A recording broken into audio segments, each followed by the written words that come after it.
Deep within the Wisteria Mountains lived Grimble Odinsdig. He was a dwarf of immense wisdom and even greater heart. His beard, long and white, flowed like a river of moonlight. It whispered of ancient secrets and forgotten magic. Grimble was a master craftsman. He was a wizard.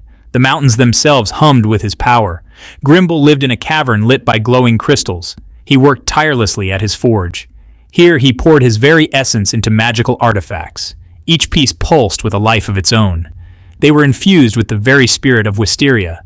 He was its silent guardian, crafting wonders to protect the land he loved. The dwarves of Grimble's clan respected him deeply. They often sought his advice. He always offered guidance and wisdom freely. He was a beacon of hope and strength. He was a true leader, even if he preferred the solitude of his forge. Grimble's workshop was a place of wonder. Tools hung on the walls, each imbued with its own enchantment. Ingredients for potions lined shelves, glowing softly. Strange and wonderful devices sat on workbenches, whirring with unknown purpose. The air crackled with energy. Magic clung to every surface. He worked late into the night, fueled by purpose and inspiration. His hands, gnarled with age, moved with the precision of a master. Sparks flew from the forge, dancing like fireflies in the darkness. Grimble poured his heart and soul into every creation. One day, he felt a shift in the air. A coldness settled over the mountain. It was subtle, but unmistakable.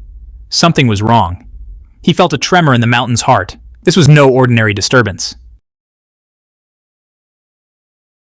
A shadow fell across Grimble's workbench. He looked up, startled. Hovering before him was Luna. She was a fairy with delicate wings that shimmered like moonlight on water. Her face, normally radiant, was etched with worry. She was the protector of the Whisperwood, a place of ancient magic at the foot of the mountains. "Grimble," she said, her voice trembling, "a darkness has fallen upon the land." Her words hung in the air, heavy with urgency. "Malachi, he who dwells in shadows, has returned." She spoke the name with a shudder. Malachi was a name whispered in fear, a name that chilled even the bravest heart. Grimble listened intently. He knew of Malachi, the dark sorcerer. Legend spoke of his insatiable hunger for power. He threatened to consume all of Wisteria in darkness. Luna continued, her voice filled with despair. "He has awakened an ancient evil, a force that threatens to consume all light and life." Her words painted a grim picture, one that filled Grimble with a cold dread. "I have come seeking your help, Grimble," Luna pleaded, her voice small and desperate. "Only you have the power to defeat him." She looked at him with hope and fear in her eyes. The fate of Wisteria rested on his shoulders. Grimble knew what he had to do.